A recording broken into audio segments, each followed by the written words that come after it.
আসসালামু আলাইকুম প্রিয় নবম ও দশম শ্রেণীর শিক্ষার্থীরা, আশা করি তোমরা সবাই ভালো আছো। আজকে পর্বে আমরা 5.1 এর 19-20 এই দুটি অঙ্ক সমাধান করা শিখবো। তোমরা স্ক্রিনে দেখতে পাচ্ছ। তো এখানে বলা আছে যে একজন ক্ষুদ্র ব্যবসায়ী 5,600 টাকা বিনিয়োগ করে 1 বছরের পর কিছু টাকার উপর 5% এবং অবশিষ্ট টাকার উপর 4% লাভ করলেন। মোট 256 টাকা লাভ করলেন। তিনি কত টাকার উপর 5% লাভ করলেন সেটা বের করতে হবে। খুবই একটি ইন্টারেস্টিং অঙ্ক, তোমরা স্ক্রিনে দেখতে পাচ্ছ। তোমাদের অবশ্যই অঙ্কগুলো তোমাদেরকে জানতে হবে। কারণ দেখা যাবে ম্যাক্সিমাম তোমাদের দেখবা সৃজনশীল পরীক্ষাতে এই অঙ্কগুলো আসতে পারে। তো যেহেতু এখানে আমাদের বলছে 5% হারে কত টাকা তারা বিনিয়োগ করছে সেটা আমাদেরকে বের করতে হবে। অর্থাৎ তিনি কত টাকার উপর 5% লাভ করছেন, মানে মেইন ফ্যাক্টর হচ্ছে তিনি কত টাকার উপর 5% লাভ করছে সেটা আমরা বের করব। তো এখানে আমরা লিখতে পারি, দেখো যে এখানে মনে করি যে 5% হারে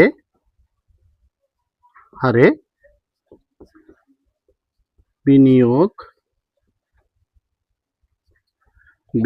করেন, লিখতে পারি x টাকা।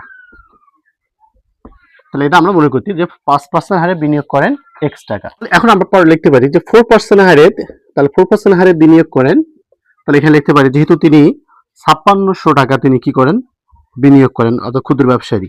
তো এখানে আমরা লিখতে পারি 4% হারে তাহলে বিনিয়োগ করবো কত, তাহলে আমরা এখানে লিখতে পারি যে 5600 থেকে তোমাকে বিয়োগ করতে হবে x টাকা।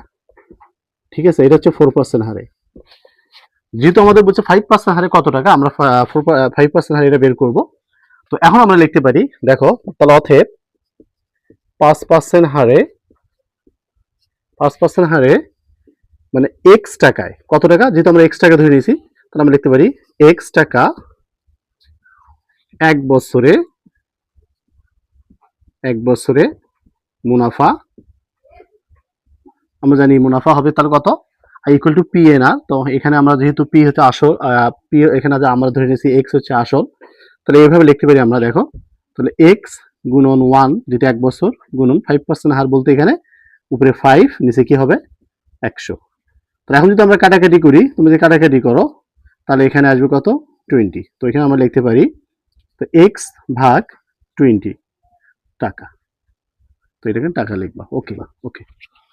তাহলে আবার আমরা লিখতে পারি যে 4% হারে কত টাকা, আমরা এই যে টাকা অর্থাৎ হারে আমরা লিখতে পারি হারে 5600 টাকা মাইনাস এক্স টাকায় 1 বছরে অর্থাৎ 1 বছরে মুনাফা। সেম একইভাবে আমরা লিখবো, তাহলে এখানে লিখতে পারি তাহলে 5600 মাইনাস এক্স গুণন 1 গুণন 4%, তাহলে উপরে 4 আর উপরে 4 নিচে কি থাকবে, তাহলে উপরে 4 নিচে কি থাকবে 100। এখানে আমরা টাকা লিখতে পারি। তাহলে আমরা যদি কাটাকাটি করি, তোমরা যদি কাটাকাটি করতে পারো তাহলে এখানে থাকবে কত 25। তাহলে এখানে উপরে 1 থাকে, 1 এর সঙ্গে আমরা 5600 মাইনাস এক্স গুণন করি, তাহলে এখানে হবে 5600 মাইনাস এক্স ভাগ 25 টাকা। তাহলে যেহেতু এখানে আমরা প্রথমে 5% হারে পাইছি কি কত এক্স ভাগ 20, আর এখানে 4% হারে পাইলাম কত 5600 মাইনাস এক্স ভাগ 25। তো এখন এখানে প্রশ্নে কি বলছে, তোমার প্রশ্নটা আরেকবার দেখো, এখানে মোট 256 টাকা কি হয় লাভ হয়। তাহলে আমরা এটা ইকুয়াল টু এখানে লিখতে পারি। তাহলে এখানে আমরা লিখতে পারি প্রশ্ন মতে তাহলে এক্স ভাগ 20 প্লাস 5600 মাইনাস এক্স, এখান থেকে বিয়োগ করবো কত, অর্থাৎ এটা আমরা প্লাস করবো যেহেতু মোট টাকা হয়েছে। তো এখানে আমরা 5600 মাইনাস এক্স ভাগই 20, তাহলে মোট টাকা কত হচ্ছে 256 টাকা। তো আশা করি এইটুকু তোমরা বুঝতে পারছো, কারণ এখানে যেহেতু বলছে মোট টাকা তারা 256 টাকা মানে তারা লাভ করে আর কি। তো এখন আমাদেরকে এখানে কাজ হচ্ছে লসাগু করতে হবে। তো এখানে লসাগু কত 100। ওকে, তো এর মধ্যে কয়বার যায়, এটার মধ্যে যায় হচ্ছে 5 বার, মানে 20 100 মধ্যে 5 বার যায়, 5 বার আমরা x গুণন করবো, তাহলে 5x। তো এরপর প্লাস, তো এটার মধ্যে কয়বার যাচ্ছে 25, এর মধ্যে যাচ্ছে হচ্ছে তোমার 4 বার। 4 দ্বারা তুমি 5600 টাকা মানে 5600 কে যে তুমি গুণন করো, তাহলে এখানে আসবে হচ্ছে 22,400। ওকে, এরপর মাইনাস, কারণ এটা যেহেতু 4 বার যায়, 4 দ্বারা আমরা কি করলাম 256 এবং এক্সও গুণন করে দিতে হবে, তাহলে এখানে হবে 4x। তাহলে ইকুয়াল এখানে 256। ওকে, এরপর আমরা এখানে লিখবো বা লিখবো, তাহলে এখানে যদি তুমি বাদ দাও তাহলে একটা এক্স থাকবে, তাহলে এক্স প্লাস 22,400 আমরা লিখতে পারি এখানে। ওকে, 22,400 ইকুয়াল আমরা এটার সাথে গুণন করবো 256 সঙ্গে 100 যদি গুণন করো তাহলে এখানে হবে 56 লেখার পর দুটো শূন্য দিয়ে দিলা, তাহলে 25,600। তাহলে এই 25,600 এর আমরা কি করবো, এই যে 22,400 কে পাশে নিয়ে যাব, তাহলে আমরা এক্স এর মানটা আমাদের বের হবে, তাহলে এক্স ইকুয়াল লিখতে পারি 25,600 মাইনাস 22,400।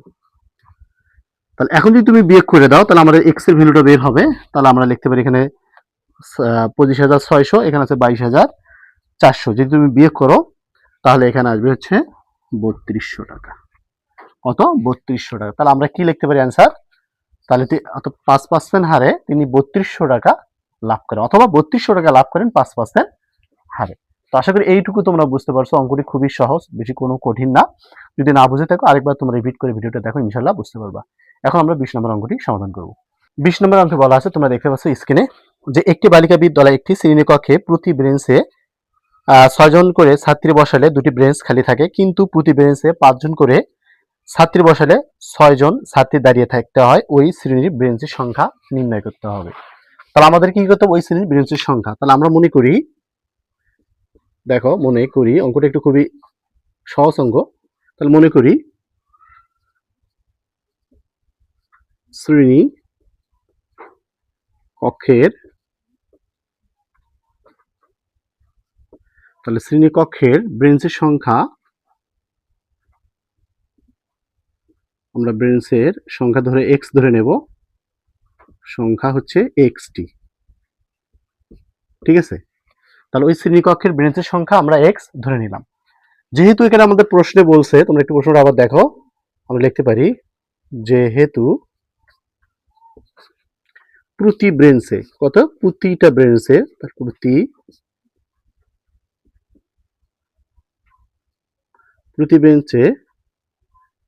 প্রতি বেঞ্চে 6 জন করে বসলে, 6 জন করে বসলে 2 জনকে দাঁড়িয়ে থাকতে হয়। কয়জন? 2 জনকে দাঁড়িয়ে থাকতে হয়,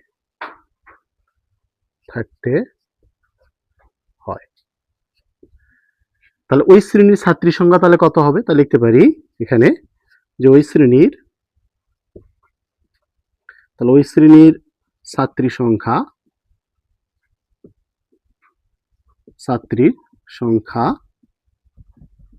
তাহলে আমরা লিখতে পারি এখানে দেখো, তাহলে 6 ইন্টু ইকুয়াল আমরা লিখতে পারি 6 ইন্টু এক্স মাইনাস 2 জন।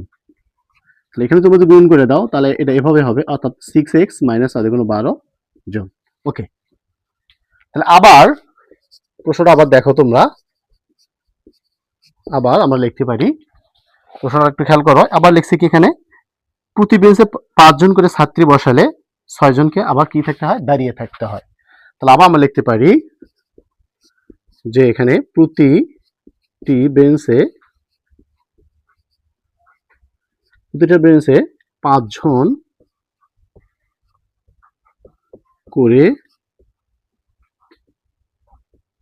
বসলে 6 জনকে দাঁড়িয়ে থাকতে, জন লিখবা। ওকে, 6 জন করে দাঁড়িয়ে থাকতে হয়।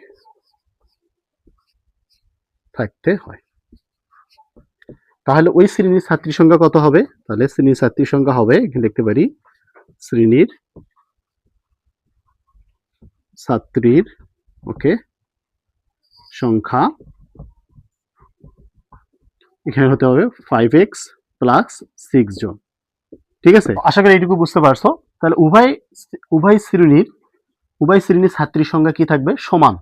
আমি বলি, আবার বলতেছি, যেহেতু 5 জন করে বসলে 6 জনকে দাঁড়িয়ে থাকতে হয়, তাহলে ওই শ্রেণীর ছাত্রীর সংখ্যা হবে 5x প্লাস 6 জন, তাহলে উভয় শ্রেণীর কি ছাত্রীর সংখ্যা একই থাকবে। এখন আমাদের বেঞ্চের সংখ্যাটা বের করবো, তাহলে অতএব প্রশ্ন মতে আমরা লিখতে পারি, এখানে প্রশ্ন মতে আমরা লিখবো ওকে। তাহলে এখানে আমরা লিখতে পারি এই যেটা ইকুয়াল টু এইটা, অর্থাৎ 6x মাইনাস 12 ইকুয়াল আমরা 5x প্লাস 6, যেহেতু উভয় শ্রেণীতে কি ছাত্রীর সংখ্যা এক, এই যে আমরা এটা ইকুয়াল টু এটা লিখতে পারি। তাহলে এখানে লিখতে পারি 6x, এটা যদি পাশে আসে এখানে বা লিখবো মাইনাস 5x ইকুয়াল, এখানে আছে 6 মাইনাস 12 যে পাশে যায় প্লাস হয়ে যাবে ওকে। তাহলে আমরা এখানে লিখতে পারি বা, বাদ দাও, তাহলে একটা x ইকুয়াল, তাহলে এখানে হচ্ছে কত 18। তাহলে আমরা বলতে পারি ওই শ্রেণী কক্ষে ব্রেঞ্চের সংখ্যা 18টি। তাহলে আমরা কি বলবো, ওই শ্রেণীর ব্রেঞ্চের সংখ্যা হচ্ছে 18টি। তো আশা করি বুঝতে পারছো, যেহেতু এখানে আমাদের এক্স এর মানটা বের হয়েছে, আমরা এখন প্রশ্নের অ্যান্সার এভাবে লিখবো যে ওই শ্রেণীর ব্রেঞ্চের সংখ্যা 18টি। তো আশা করি বুঝতে পারছো, যদি ভিডিওটা ভালো লাগে অবশ্যই চ্যানেলটা সাবস্ক্রাইব করে দাও, আর যারা ফেসবুক পেজে দেখতেছো অবশ্যই ভিডিওটি ব্যাপক হারে শেয়ার করে দাও। আমরা পরবর্তী পর্বে অবশ্যই বাকি অঙ্কগুলো সমাধান নিয়ে আসতেছি। আজকে এই পর্যন্ত, আল্লাহ হাফেজ।